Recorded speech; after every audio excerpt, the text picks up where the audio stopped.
Party of California, as I say all the time, on the record, in print, and on radio and on TV, is the last vestige of angry old white people. You thought that the dead Americans were just like the Nazis. However, you had nothing but praise for the 9/11 hijackers. You called them courageous, even gallant. Gallant? What would it take to make you bomb this country again? I can't completely say no. I would never, ever rise up in opposition in a very militant and serious way. I can't say I wouldn't. That's just a little from the couple of radical college professors who have been educating America's young folks in recent years. They seem to suggest that the right is not worth listening to. The 9/11 hijackers are worthy of praise, and Bill Ayers, a domestic terrorist and former University of Illinois professor, went so far as to say he couldn't rule out bombing this country again. Now, some of these men actually taught at public universities, their salaries funded by the taxpayers. Just a few minutes ago, Trace Gallagher showed us some very questionable lessons from inside the classroom. So how did this all come to pass? And what does it mean about our country? Dinesh D'Souza is the creator of the hit film America, which is now out on DVD. Dinesh, good to see you. You tell me whether there is a difference between folks like Ayers and Churchill who hate America. I mean, they don't believe that this is a country that's done any good in the world, and those who we listen to who want people to stomp on, a piece of paper that has Jesus written on it, who want to tell the class that Republicans are stupid, that they are racist, that they are lazy, that they are losers. The people who want to rip on Republicans as opposed to rip on America. Are these two different strains of professors we're looking at? I think, Megyn, we're looking at a continuum of leftism. A leftism that's very different than it was in the 1960s. In the 1960s, many of these people thought of themselves as revolutionaries of one sort or the other. They were kind of hoping that out of the ashes of the Vietnam War would come some massive social transformation. Some of them, like Bill Ayers, tried to bomb things. Ward Churchill was doing military training for the Black Panthers and other radical groups. Now, all of that ended in despair and ended, of course, with Reagan being elected in 1980. The 60s, in a sense, disintegrated. So a lot of the radicals went into a huddle, and they said to themselves, how do we revive? How do we come back? We're not going to get the revolution we had hoped for. And they realized, well, the way to come back is to actually penetrate the very institutions that they were once protesting. So at one time, these are guys who were standing outside the president's office and the dean's office and shouting and kicking over his wastepaper basket. And now those same guys have become deans. And they've become college presidents or distinguished professors. And even though in the 60s they talked about free speech, you might remember the Berkeley free speech movement of the 60s, none of them really believe in free speech for people who disagree with them. Well, like that one professor we saw tearing down the pro-life sign. So that they could speak, but the moment that they got into these institutions, they became extremely intolerant of opinions that disagreed with theirs. Yeah, like that one woman, the professor we saw tearing down the student, the young woman who was carrying that pro-life sign. It's like only the professor's message counted, not anybody else's. But here's my question for you. Why and how do we have so many, and we're not talking about left. There's a lot of people who are liberal in the country. We're talking about far left, like Ward and Bill Ayers, and then sort of a more sort of radical left, if you will. Folks who are just angry, right? They're just angry, like going out there saying Republicans are all racist. I know a lot of liberals, they don't talk like that. They disagree, but they're not out there saying you need to hate the other side. So the question is, how do these people get in institutions like Princeton, Columbia, NYU, you name it? These are storied institutions. Absolutely. Megyn, when I was a student a couple of decades ago, I would say that there were two groups of liberals who were on the Dartmouth campus. There was a group of old-line liberals, and these were classical liberals. They believed in economic redistribution, but they also liked America.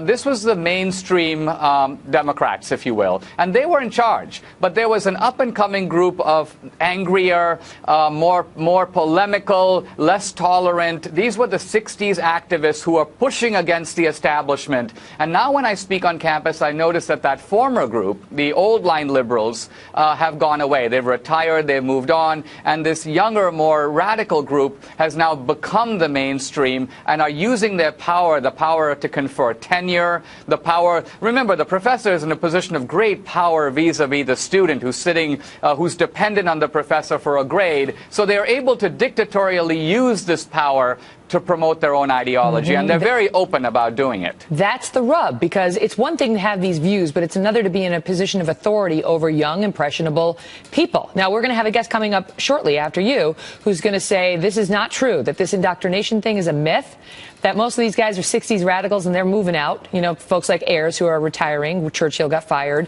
Bernadine Dorn, who was on the FBI's most wanted list. Bill Ayers said lots of great people were on that list. She's no longer at Northwestern because she retired. So they're moving out is what he's going to say. And then he's going to say the professors may be liberal, but the students are liberal too, so they're really not doing any damage.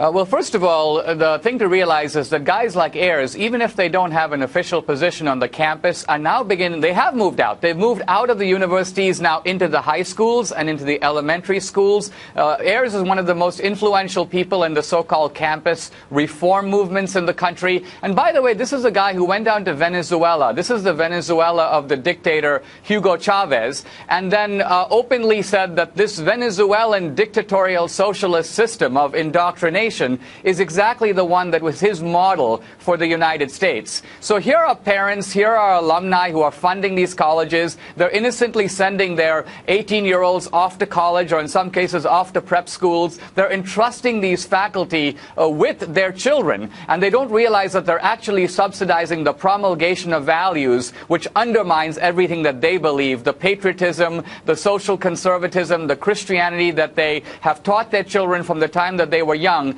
These are being actively subverted by this new generation of campus radicals. When you see these kids like the protesters of the pro-life signs who recorded what happened to them with the one professor, or the kid who recorded Derry Srago, the University of Southern California, the kid videotaped him. He was the one who was calling Republicans losers and stupid and racist.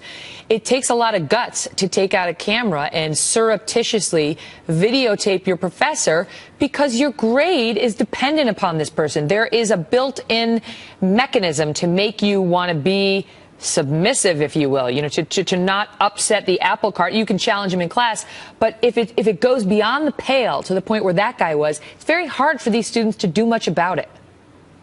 You have to remember that the liberal ideologue who's on the campus is, in a sense, unthreatened by anybody. They don't care about the administration because they have tenure. They don't care about parents. In fact, one prominent philosopher, Richard Rorty, basically said to the students, my job is to take your parents' values and undermine them systematically. I consider your parents to be radical, right-wing fundamentalists, and it's my mission to undo the damage that they've already done to your souls. So these are how professors talk. They just feel unaccountable to legislatures, unaccountable to alumni, unaccountable to parents. That's like what Churchill told me when he said, he was writing that the 9/11 victims were little Eichmanns and basically deserved it, the ones in the World Trade Center. And he said, everyone had read my book. Everyone had read my piece. It was fine on campus. I wasn't persona non grata until the national media made this into an issue. But let me ask you this. Does it expand in your view, because you mentioned to the lower level, the high schools and so on, because one of the people we're going to talk to today is somebody who's looked at the public schools and the unions that don't allow teachers to get fired, no matter how radical, no matter how bad, no matter what they do. How big a thread is that in this bigger problem, or is that just a separate issue, the unionization and the union's power in schools and public schools?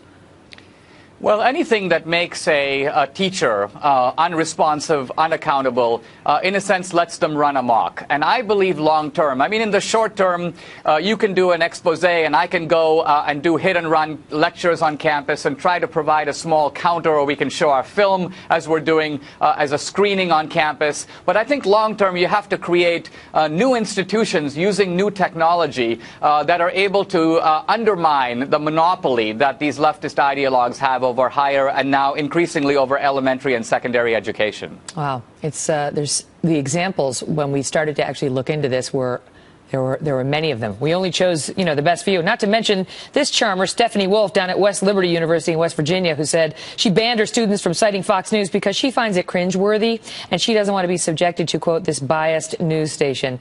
Well, you're in the minority on that, Stephanie. Dinesh, good to see you. Megyn, a pleasure. It's really incredible, isn't it? Well, Stephanie doesn't want to be subjected. Okay. Good luck with that.